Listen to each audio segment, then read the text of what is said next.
ወደዳታል። በጌታ በኢየሱስ ስም ይሄ መንፈስ በእናንተ ላይ ይሁንላችሁ። ይሁኝ ብሏል። ደብቁኝ ይላል። ሰው እኮ እንደኛ ማይክና ሚዲያ አግኝቶ አላወራም እንጂ አውራ ቢባል ስንት ጉዳይ ያለፈበት። ይሄንን ሪጀክሽን ሰብረ የምትወጣው በሞገስ መንፈስ ይባላል። ታዲያ የብዙዎቻችን ኢትዮጵያኖች እኮ ችግር ሪጀክሽን እንደው ታውቃላችሁ። ሪጀክሽን ማህበረሰባችን ራሱ አክሴፕት ከማድረግ ይልቅ ሪጀክት ማድረግ ነው የሚቀለው።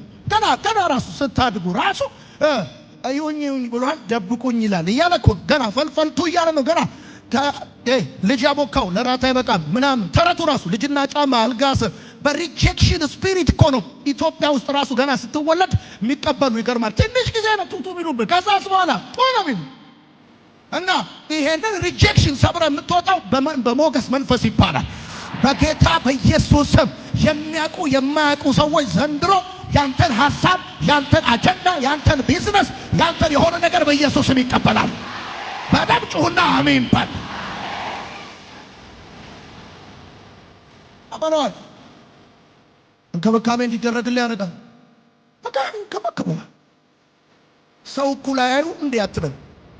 ሰው እኩል አያስተናግዱም እንዴ አትበል። ሞገስ ሲባል አሜን አትበልና እንክብካቤ ሞገስ ሲባል አሜን አትበልና በዘመድ ነው ባለጊዜ ስለሆኑ ነው የሆነ ነገር እንደዚህ ነው ባለንደዚህ ነው ብራዘር ሞገስ ወለ በጊዜው ያለጊዜው ጣት ሆነ ማታ በሰው ምድር እንኳን ሰዎች እንዲከባከቡ ያደርጋል። በሰው ምድር እውነቴን ነው የምነግርህ። ለምሳሌ አንዳንድ ሰዎች እኔ ማውቃቸው ሰዎች አሉ ኢትዮጵያ ውስጥ በዘመድ ነው እንዳትል ዱባይ ቢሄዱ አሜሪካ ቢሄዱ wherever they go ሰው ይነሳላቸዋል። ስፒሪት አለባቸው ይገዙላቸዋል። እሺ አስቴር መጽሐፍ ምን ይላል እናንብበው። አስቴር መጽሐፍ ምዕራፍ 2 ቁጥር 17 ንጉሡም ሉክ ወይኔ አይ ላቭ ዲስ ወርድ ንጉሡም ከሴቶች ሁሉ ይልቅ ከህንድ እስከ ኢትዮጵያ ነው ብራዘር ከህንድ እስከ ኢትዮጵያ ነው ቆንጆ የተሰለፈው። ከዛስ በጣም አለ ካቶክ የሚሄድ ዲምፕል ያለ ምናምን ስንት ነገር አለ። ከዛስ ከሴቶቹ ሁሉ ይልቅ አስቴርን ወደደ። ይቺ አስቴር በግዞት ያለች በሰው ሀገር ያለች እናት አባት የሌላት አጎቷ በረንዳ ላይ የሚቀመጥ እዚህ ግቢ የማትባል ምስኪን ብዙ የማትቀባ ብዙ ልብስ የማትቀያየር ግን ሞገስ ስለነበረባት ንጉሡ አያትና ወደዳታል። በጌታ በኢየሱስ ስም ይሄ መንፈስ በእናንተ ላይ ይሁንላችሁ፣ በልጆቻችሁ ላይ ይሁንላችሁ። ወደዳታል። ከዛስ በዓይኑ ፊት ከደናግል ሁሉ ይልቅ ሞገስንና መወደድን አገኘች። በዓይኑ ፊት ከደናግል ሁሉ ይልቅ ሞገስንና መወደድን አገኘች። የመንግስቱንም ዘውድ በራሷ ላይ አደረገ፣ በአስጢንም ፋንታ አነገሳት። ሰውየው ዘውዱን አመጣና ላዩ ላይ አደረገላት። በጌታ በኢየሱስ ስም ሰው ያዋረዳችሁ እግዚአብሔር ያከብራችኋል። ሰው ያሰደባችሁ እግዚአብሔር ያከብራችኋል። ይወልሲ ለምናችሁ በበላችሁበት ተቀበላችሁ በለበሳችሁበት ብዙ በተባላችሁበት አካባቢ እግዚአብሔር እናንተና ልጆቻችሁን ያከብራል። ታማኝ ነው የኔ ጌታ። አምነዋል። ወደዳት። ምን ታረጋዋለህ? ወደዳት። ሞገስን አገኘቻል። ምን ታረጋዋለህ? ስንት ቆንጆ ባለበት ሀገር፣ ስንት ቁመተ ሎጋ ባለበት ሀገር፣ ስንት ይሁኝ የሚል ባለበት ሀገር፣ ስንት ካቶክ የሚሄድ ባለበት ሀገር ሰውየው ልጅቷ ወደዳት። እንደውም እኮ ይገርማል። መጽሐፉ ሲናገር እንደዚህ ይላል። ሀጌም ይላል በሴቶቹ የሴቶቹ ጠባቂ ሀጌ ይኸውልህ ልዩ የሆነውን ቦታ ሰጣት ይላል። ቪአይፒ ክላሱን ለቀቀላት። ለሌላው እኮ አልለቀቀም። ለአስቴር የተደረገ ለሌላው ያልተደረገ ነገር እንዳለ መጽሐፍ ይናገራል። እሺ ቀጥለ ጻፍ። ሞገስ ምን ያደርጋል መሰለ?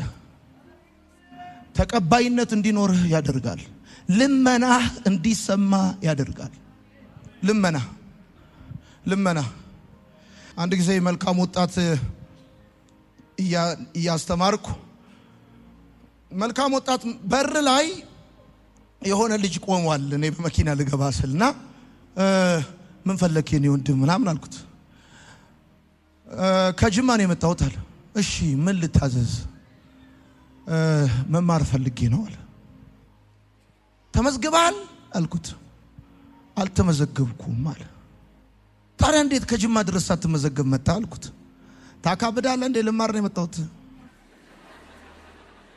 አለኝ። ግባ አልኩት። ሰው እንዲህ ብሎ ይገባል። እንዲህ ብሎ ሞገስ ብቻ ላይ ይሁን። እውነቴን እንዲህ ብሎ ይገባል። እውነቴን የምትጠይቀው ጥያቄ ሳትል ፀጉርን ሳትል መጠመጥ የሆነ ነገር ሳትል ሞገስ ካለብህ ይገርማል። ቀና ብለህ ሄደ ገና በመጀመሪያው ቃል ነገር ተቀባይነት ያገኛል። እኔ ምን ጉዳይ የትኛው መስሪያ ቤት እንዳላችሁ አላውቅም፣ ግን በሚቀጥለው ወርና ሳምንት በሄዳችሁበት የተቀባይነት መንፈስ በላያችሁ ላይ ይሆንላችሁ በጌታ በኢየሱስም። አሁን ብዙ ነገር እየመጣ ይሰጣል። መረኩ በኢየሱስም ይሁንል። ሞገስ አዋጅን ይገለብጣል። ጻፉ። አዋጅን ይገለብጣል። አስቴር ምዕራፍ 8 ቁጥር 5 ንጉሥ ደስ ቢያሰኘው በፊቱ ሞገስ አግኝቼ እንደሆነ ይህም ነገር በፊቱ ቅን ቢሆን እኔም በእርሱ ዘንድ ተወድጄ እንደሆነ አጋጋዊው የሐማዳቱ ልጅ ሐማ በንጉሡ አገር ሁሉ ያሉትን አይሁድ ለማጥፋት የጻፈውን ተንኮል ይገለበጥ ዘንድ ይጻፍ። ሞገስ አግኝቼ ከሆነ ሐማ የጻፈው ተንኮል እስራኤል ሁሉ እንዲጠፋ ሐማ ተንኮል ጽፏል። በደንብ አርቅቋል። ሰውየው ተንኮል አዘጋጅቷል። እንደ ነገ ጨርሳቸዋለሁ ብሏል። እና ሞገስ አይታል አዋጅ ሲገለብጥ ይሻራል። ዳቃላችሁ አይደለ? ሐማ እኮ ለራሱ መስሎት ነው ነገሩን ተለቅ ያደረገው ሳይዙን ክብሩ ለራሱ መስሎት።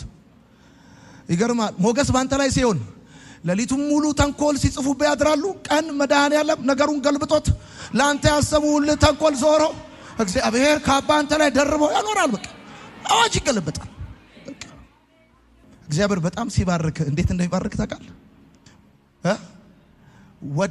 ወደቀ በሚሉ ሰዎች መቆምህን ያስነግርልሃል። ኢየሱስ ጌታ። እሺ የመጨረሻ ሁለት ሐሳብ ሞገስ ጥበቃን ይሰጣል። እንደዚህ ያለ መዝሙር 5:12 አንተ ጻድቁን ትባርከዋለህና አቤቱ እንደ ጋሻ በሞገስ ከለልኸኝ። እንደ ጋሻ በሞገስ ሞገስ ፕሮቴክሽን ይሰጣል፣ ጥበቃ ይሰጣል። በቃ ትወጣለህ፣ ስማ በሰላም ትገባለህ። መጽሐፍ እንደዚህ ይላል፣ መንገዱ ላይ ለሱ ወጥመድ ተሰምሮለታል አለ፣ ግን አይገባበትም። ለምን? እግዚአብሔር በሞገስ አንተን ፕሮቴክት አድርገዋል። ትወጣለህ፣ በቃ ትወጣለህ። ስንት አለ መሰለ በመቃብር አፈር በዶሮ አንጀት በበጋገጭ ይመትት አተላ ሚደፋ ጀበና ሚዘቀዝቅ በቃ ይድፋው እያል ልጆቹ ከወጡ አይመለሱ እያል እጁ ላይ ያለው ይበተን ይላል። ስንት አለ በፎቶ በምናምን በጨርቅ በምናምን ሚመትት ስንት አለ መሰለ። እሱ እያል በሞገስ ከልሎ አንተ ልጆችን ትድራል። አሚን በል። አረጋው ማከል ትከፍታል። አሚን በል። አንተ አሚን በል። ትገዛል። ይሄኛው ይማን ትገዛ እንደው እንደው ለጉድ ያስቀምጣል። አምሮም ቁጭ በቃ ኢየሱስ ጌታ ቁጭ ከጀርባውማ ሰው አለ ይሏል። ከጀርባ ካለ እጅ አንድ ብቻ ነው፣ እግዚአብሔር ይባላል። አሜን በል። አንድ ብቻ ነው ከጀርባ ያለ እጅ፣ አንድ ሌላ እጅ ታውቃለህ። የኢትዮጵያ ብሔራዊ ቡድን 6-0 በግብጽ ተሸንፎ ሙቀቱ ነው እንጂ አይችሉንም ነበር ይላል። ሽንፈቱን መቀበል አይወድም። ቀጥል አንተ ዝም ብለህ። እግዚአብሔር ድል ይሰጣል። ተቀበሉ አልተቀበሉ የነሱ ጉዳይ ነው። ሞገስ ሕይወትን ይሰጣል። ሞገስ ጥንካሬን ይሰጣል። ጻፉ። ኢየሱስ ጌታ ነው። እንደዚህ ያለ ቃሉ ያንብበው። ቁጣው ለጥቂት ጊዜ ነው፣ ሞገሱ ግን ለሕይወት ዘመን። አየ ሕይወትን ይሰጣል። ቀጥሎ ደግሞ ያለ ቃል አለ 7ኛው ቁጥር አቤቱ በፍቃድ ለሕይወቴ ኃይልን ሰጣት፣ ፊትህን መለስክ እኔም ደነገጥኳል። በሌላው ትርጉም የሚናገሩ እንደዚህ ነው፣ ሞገስህ እንደ ተራራ አጸናኝ ይላል። ጥንካሬን ስትሬንግዝ የሚሰጠው እግዚአብሔር። ሰው እኮ እንደኛ ማይክና ሚዲያ አግኝቶ አላወራም እንጂ አወራ ቢባል ስንት ጉዳይ አለ ያለፈበት። በቃ ዛሬ መጨረሻ ነው የተባለበት እና አያ ግን ሞገስ ስትሬንግዝ ይሰጣል፣ አቅም ይሰጣል። አሁን ለምሳሌ በጣም የምትወደው ሰው ሞቶብህ ለመጽናናት አቅም ይሰጣል። ለመጽናናት ሰው ሲሞትብህ በጣም እንደምታዝን የገባኝ በምን ታውቃለህ? የሚሞትብህ ሰው እድሜው ትንሽ ስለሆነ እና ትልቅ ስለሆነ አይደለም ሐዘን የሚለያየው፣ ሰውየው ለህይወት ባለው ቫልዩ ነው። እና በዛ ውስጥ እንኳን እንድትጽናና የሚያደርግ ሞገስ ነው። የመጨረሻ ሞገስ የመጨረሻው ሀብትን ይሰጣል። ለካ ንብረት ይሰጣል። ሰው ሁሉ እንዲህ አይቶ ያምናል። አሁን መርካቶ ስትሄድ ሞገስ ካለብህ ሸጣ አምጣ ብሎ ይሰጣል ሰውየው። አራሚን በልባክ ነገር ሸጣ አምጣ ይላል። እውነቴን እኮ ነው የምልህ። ስንት ሰው እኮ ነው 2 ዲግሪ 1 ዲግሪ ምናምን ይዞ ፈልጎ ያጣውን ስራ አንተ በቃ ሄደ ደስ ትሏል። ና ግባ ግባ ይቀጥራል። ዋስትና አላቀረብክ የሰራ ልምድ ሞገስ እውነቴን ነው ንብረት ይሰጣል። ይሄን ቃል አንብበን እንጨርሳል። መዝሙር 44 ቁጥር 3 እንደዚህ ይላል፣ በሰይፋቸው ምድርን አልወረሱም፣ ክንዳቸውም አላዳናቸውም። ቀኝህና ክንድህ የፊትህም ብርሃን ነው እንጂ የሚለው ሞገስ ነው። የፊት ብርሃን ፌቨር ነው የሚለው። ሌላ ትርጉም ስታሩ ሞገስ ነው። ምድርን የወረሱት ቀኝህና ክንድህ የፊትህም ብርሃን ነው እንጂ ወዳቸዋልና። ወንድሜ ያለ ፓርላማ መንግስት እግዚአብሔር ብቻ ነው። ለምሳሌ አብይ ሊሾም ከፈለገ ፓርላማ ላይ ወስዶ ነው የሚሾምህ። እግዚአብሔር ሊሾም ከፈለገ ማንም ጋር አይወስድህም። 51% ድጋፍ አይፈልግም እግዚአብሔር። ያገኝ ብሎ ካለ ይሁንለት ካለ እግዚአብሔር አምላክ ማንም ተሰብስቦ አይሆንለትም ብሎ ቢል ይሆንላል።